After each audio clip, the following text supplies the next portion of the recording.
פתיחה למסכת פסחים, an introduction to the tractate of פסחים. מסכת זו כוללת 3 עניינים עיקריים. We're going to deal with 3 subjects in this מסכת. הלכות חמץ ומצה, the laws of חמץ and מצה, ובמיוחד דיני איסור חמץ בפסח. Specifically, how חמץ is not allowed on Pesach. Number 2, we're going to be learning about Dinei Korban Pesach, the sacrifice, the Pesach sacrifice, how you have to bring it. And number 3, Dinei Leil HaSeder Shel Pesach, and also how to perform the Leil Seder of Pesach. Okay, again, none of these things is going to be halacha, but you can see where the halacha comes from. 3 איסורים נאמרו בחמץ בפסח. There were 3 prohibitions when it comes to chametz on Pesach. What are the 3 prohibitions? Prohibition number 1, isur achila. First of all, you're not allowed to eat chametz on Pesach. How do we know this? Shene'emar, because it says in the book of Shmot, Shiv'at yamim matzot tochelu. For 7 days you should eat matzah. And then it continues, it says, Ki kol ochel chametz, anybody who eats chametz, v'nichreta nefesh ahi miYisrael, and that soul is going to be cut off from the Jewish nation. So this verse tells you what? That you're not allowed to eat chametz on Pesach. And the punishment is kares. That's the first thing. Eating. Second thing, isur hana. Not only eating you're not allowed to do with chametz on Pesach, you're not allowed to enjoy chametz on Pesach, which means, first of all, how do we know this? Shene'emar, ve'lo ye'achel chametz. It says again, and it should not be eaten chametz. Ve'darshu, lo yehe bo heiter achila. The sages learns, you shouldn't have any permission of eating. Klomar, which means, שלא יהיה בו היתר המביא לידי שום אכילה. There shouldn't be any permission that will lead to it to come to be eaten. And we're going to see later on what exactly it means. And number 3, איסור הנאה in a specific, just for our understanding for right now, means you cannot feed your dog chametz on Pesach. You're not allowed to have any enjoyment. Buy him dog food without chametz. Yeah? Gimel, איסור להשאיר ולקיים חמץ ברשותו פסח. There's another prohibition. Even if you don't eat it, even if you don't feed it to your dog, you're not allowed to have it in your possessions. You're not allowed to have Pesach in your possession. שנאמר, where do we see this? It says, ולא יראה לך חמץ. It says, you should not be seen to you חמץ. ולא יראה לך שאור בכל גבוליך. It should not be seen to you any kinds of chametz concoction in all your boundaries. ונאמר, and it also says, 7 ימים לא יימצא שאור בבתיכם. For 7 days you should not be found any שאור in your houses. לפיכך, therefore, נצטווינו להשבית את החמץ קודם זמן איסור אכילתו. We were commanded to destroy the chametz before the time comes of the prohibition of eating it. And again, where does that says? This is again in Shemot. It says, Ach bayom harishon, only on the first day, tashbitu seor mi batechem. You're all going to remove all kinds of chametz from your houses. Velamdu mipi hashmu'a ki harishon. It says, in the first day, ki harishon ha'amur bepasuk ze. In the first day that he said in this verse, you would think it's the first day of Pesach. But it says no. Kabbalah taught us, when we say Kabbalah, it means when Moshe came down from the mountain, he says, you're not going to find it in the Torah. But I am telling you, this is what God said. Hu Yom 14 b'Nisan, is the day before. It's the 14th day of Nisan, not the 15th. Hainu be'erev Pesach, the day before Pesach. V'yesh lemedim ze, there are those who learn this, mima shekatuv, from what it is written in Shmot, לא תשחוט על חמץ דם זבחי, that you're not going to slaughter on chametz the blood of my sacrifice, which means when you bring the Pesach sacrifices, when do you shech the Pesach sacrifice? The day before, on the 14th. You shech it so you can eat it on the night of the 15th already, right? So you have to shecht it on the 14th. So it says, at the time that you shecht the Pesach sacrifice, it says you should not shecht it on chametz. What does it mean? You should not have chametz in your house by the time you shecht the Pesach sacrifice. כלומר, לא תשחט את קורבן הפסח ועדיין החמץ קיים. Don't slaughter the sacrifice of Pesach and still the chametz is there. ושחיטת הפסח היא, and the slaughtering of the Pesach sacrifice, היא ביום 14 בניסן אחר חצות היום. is the 14th of Nisan after midday. ומהי השבתת החמץ אמורה בתורה? And when the Torah says to destroy chametz, what is the Torah talking about? יש אומרים, there are those who says, שעיקרה היא השבתה בלב. That the main thing is you don't even have to destroy it. It means you have to take your mind off it. In other words, you have to say, I'm not think about chametz. Yeah, in other words, this is not mine anymore. Yeah. היינו, שיבטל את האדם חמץ בליבו, that a person is going to think that all the chametz in his possession is not his, ויחשוב אותו כעפר, and you're going to think of it, that's it, it's not allowed, therefore it's like dust to me. That's what it is. ויחשוב בליבו שאין ברשותו חמץ כלל, and he should like imagine that he doesn't have chametz at all, ושכל חמץ שברשותו הרי הוא כעפר, that all the chametz that's in your possession, it is like dust, וכדבר שאין בו צורך כלל, like something that you don't need at all. This is the Rambam from Hilchot Matzah, וכן תרגמו התרגומים, and this is the same thing with that Unklus did ויונתן בן עזיאל, תשביתו, when it says the word תשביתו, what does it mean? תבטלון. You're going to nullify it. In other words, you're going to think in your heart that it's not there. ויש אומרים, so that's the first opinion, there are those who says, שההשבתה אמורה בתורה, that when the Torah says, תשביתו, destroy, חמץ from בתיכם, it means in your heart. So that's the first opinion. The second opinion says, עיקרה עיבוד החמץ מן העולם. It means that you have to remove it from the world. Not just in your mind to remove it, but actually to remove it from the world. ואין די בביטול בלב בלבד. It's not enough to say in your heart, no, it's not mine anymore. ומה שאמרו בגמרא שביטול בלב מועיל, and the fact that, so how come the Gemara said that it's enough that you say it's not mine? Yeah. היינו בתורת הפקר. This is when you're talking about hefker. When you say a possession of mine is not mine, what happens to it? Everybody can own it. It's not yours. It means that you don't have the obligation for that object on will. Anybody can come and take it. Like on Shabbat, it's not my house. Explain. Like if he forgot to do the eruv, he can do nullified and he can say this is not my house. Oh, very good. That's right. Yeah, the same idea. תורת הפקר.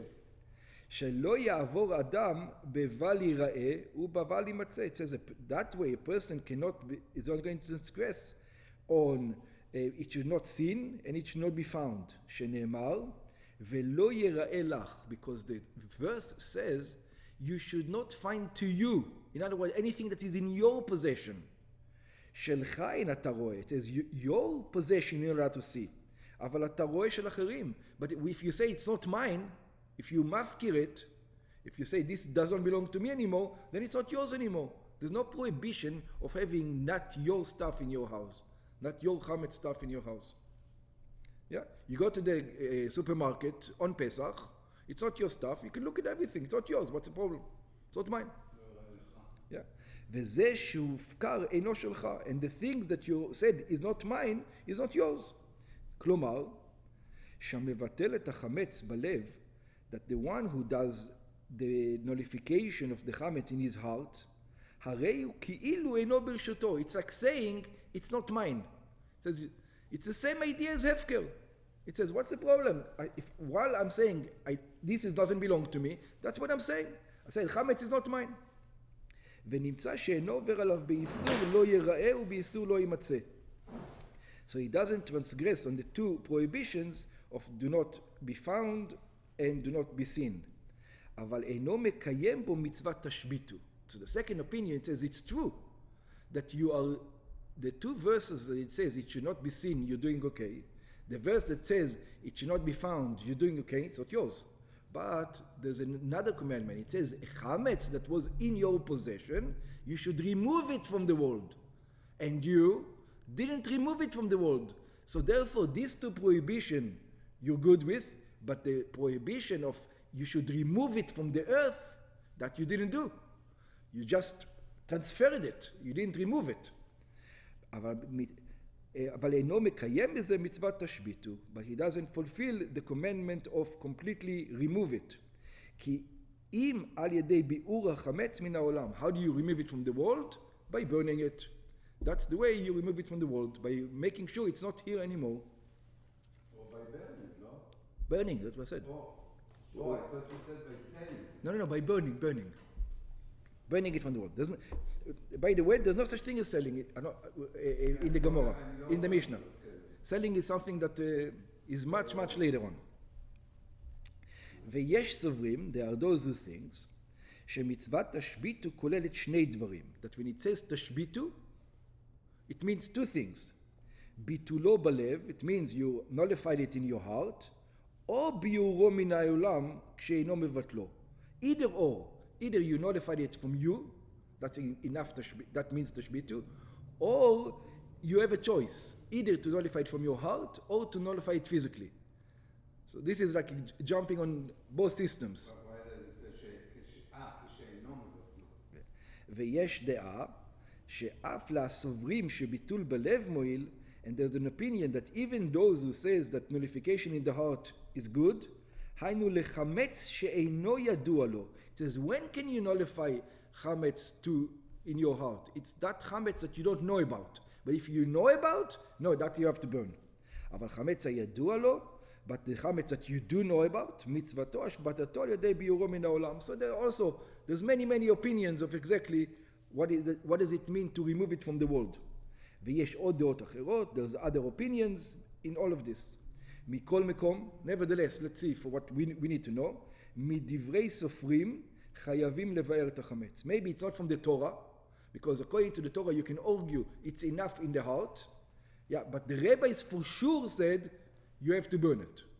Yeah, it's a question if it's from the rabbis or from the, but for sure you have to burn it according to the rabbis. So you're stuck anyway because you have to listen to the rabbis.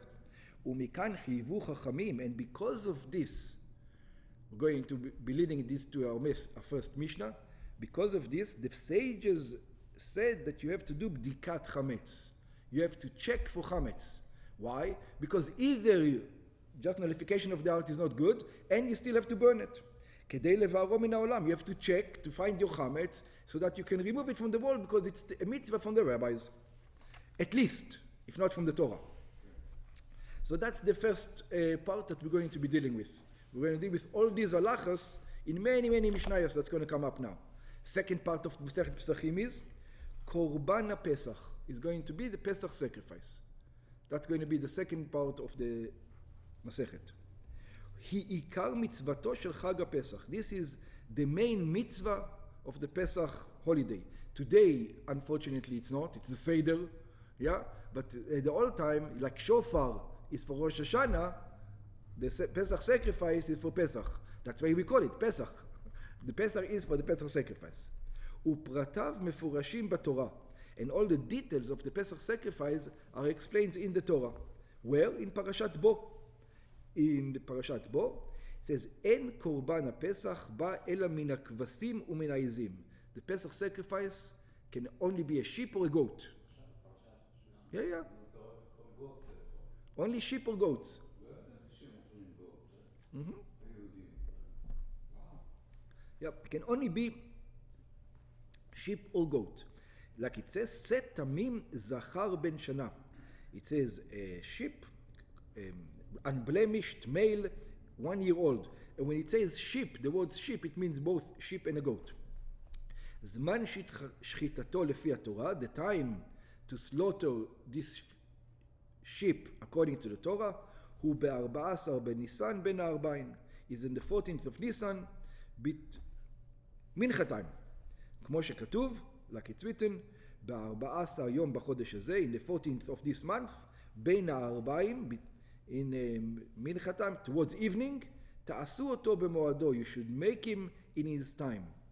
וכן נאמר, ושחטו אותו כל קהל עדת ישראל, and also it says, and they slaughtered him, the entire congregation, בין הארבעים, again, in the mincha time towards evening. ומפרשים חכמים, says, when is the beginning time, like just like we have the Shema, beginning and end, so it says, when's the beginning time? מפרשים חכמים, דהיינו משש שעות ולמעלה. It says, from midday. From midday, you're already allowed to do it. From the midday. כלומר, מחצות היום ואילך. Why? Because from חצות היום, from midday, inatut lalei erev. From that moment on, the evening starts. You know, it becomes more and more and more. But the evening only starts. It says you have to do it in the evening. Before, that's right. Before midday, it's still moving, becoming more light. After, it's starting to become dark. So that's how to learn it. והחמה מתחילה לנטות לצד מערב. From that moment, it's becoming darker and darker. There's going to be more shadow and more shadow for midday. מתחילת קדושת חג הפסח. This is, from that moment, the holiness of the holiday of Pesach kicks in. ומשעה זו אסורה המלאכה. And from that, the 6th hour on the 14th, one is not allowed to do any work. כל עיקרו של קורבן הפסח, the idea of the Pesach sacrifice, לא בא אלא לאכילה. The whole idea of the Pesach sacrifice is for eating. שנאמר, איש לפי אכלו תחוסו על עשה. It says, a man according to what he eats, that's how you're going to designate the sheep. So if you have a big family, yeah, you can, maybe one sheep is enough. If you have a small family, you will go together with another family, and so on and so forth. Well, we'll see. Yeah, not just wasting, it has to be completely eaten. The whole thing has to be eaten. And we're going to deal with this. Yeah, and by the way, all the things that you're asking now, all the Mishnayos there's going to be a lot of Mishnayos. Why does it have to be complete? Who said maybe it's enough to eat only the tongue? What did we decide that we have to eat the whole thing and not the whole thing? That's what we're going to see later on. ומכאן שונים הם דיני הפסח מדיני קורבנות אחרים הנאכלים. And over here we're going to see that the laws of Pesach sacrifices are going to be different than all the other sacrifices. It says, מה נשתנה הלילה הזה מכל הלילות? Also in the Pesach sacrifice, the laws are different than all the other sacrifices. מכאן גם, אין הפסח נשחט, אלא לשם האנשים שנמנו עליו. It says, the Pesach is only slaughtered according to the people that are designated to him. ושיכולים לאכול ממנו לפחות כזית. And every individual has to eat at least a measurement. It's called the kezais. Yeah, it means it needs to be measured according to the point. And you need to finish it. That's right. You need to finish that steak. פרטי הדנים בעניין הקרבת הפסח. So all these conditions, all these things, and when do we bring the Pesach sacrifice? צליעתו, how to cook it, not cooking it, how to burn it on the fire, אכילתו, how to eat it, וכן דיני פסח הבא בטומאה, and also the laws of Pesach when the people are impure, what to do with them, how we're going to do with this, ודיני הנידחים לפסח שני, and also the laws of people who couldn't celebrate on the first Pesach because they're impure. It says what happens to them, can they just do anything they want on the first Pesach, exactly what happens with them, and how do they celebrate the second Pesach. כולם במברים בסחתנו. So all the details are going to be discussed in this מסכת. So let's see how it's going to be divided now. שלושת הפרקים הראשונים של מסכתנו עוסקים בפרטי הדינים של איסור החמץ בפסח. The first 3 chapters are going to deal with the prohibition of חמץ on פסח. הפרק רביעי, the 4th chapter, דן באיסור מלאכה בערב פסח. It's going to tell you a prohibition of work before Pesach, the 14th of Nisan. בפרקים ה' to ט', the 5th to 9th chapter, נידונים ענייני קורבן הפסח. Over there we're going to be discussing the Pesach sacrifice. הפרק העשירי שהוא הפרק האחרון, the 10th chapter, which is going to be the last chapter, עוסק בפרטי הדינים של הסדר בליל הפסח.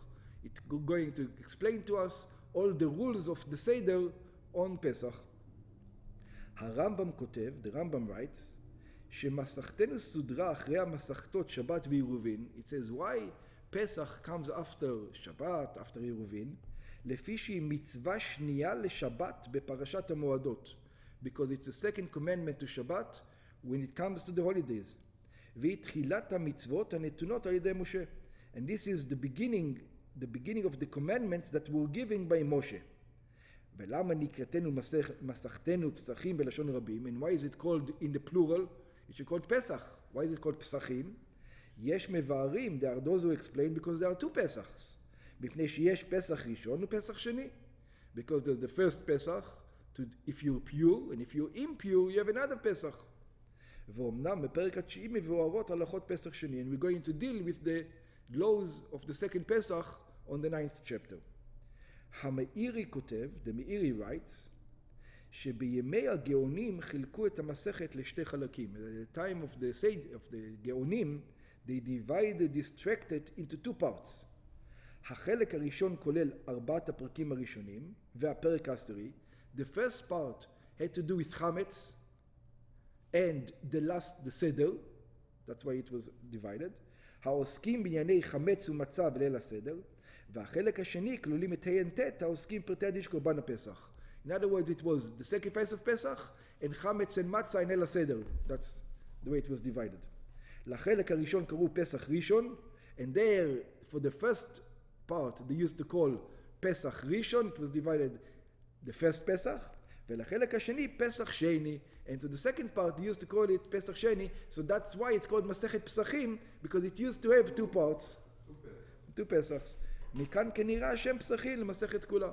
This is why it's called Pesachim to the entire Pesach, because it actually makes more sense to say one Pesach.